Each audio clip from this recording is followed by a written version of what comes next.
கரூரில் தொழிலதிபர் வீட்டிலிருந்து கடத்தப்பட்ட 3 காவலாளிகள் திண்டுக்கல்லில் மீட்கப்பட்டனர்.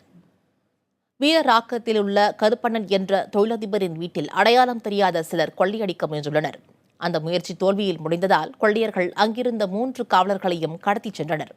அவர்களை மீட்பதற்காக 3 தனிப்படைகள் அமைக்கப்பட்டன. இதற்கிடையில் காவலாளிகள் 3 பேரும் திண்டுக்கல்லில் மீட்கப்பட்டதாக திருச்சி சரக காவல்துறை தலைவர் அருண் தெரிவித்தார்.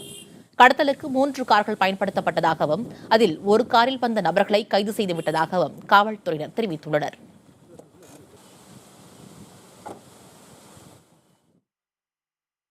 நேற்று நடந்த இந்த குற்ற சம்பவம் சம்பந்தமாக ஒரு சிலரை அரெஸ்ட் பண்ணியிருக்கிறோம். அவங்களும் ஒத்துக்கிட்டாங்க. கேஸ் விசாரணையில் இருக்கிறதுனால இதை விட அதிகமான டீட்டெயில் உங்களுக்கு சொல்ல முடியாது.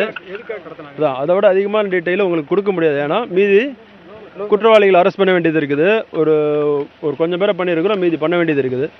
மற்ற தகவலை எல்லாம் முடிச்சுட்டு சொல்லுங்கள்.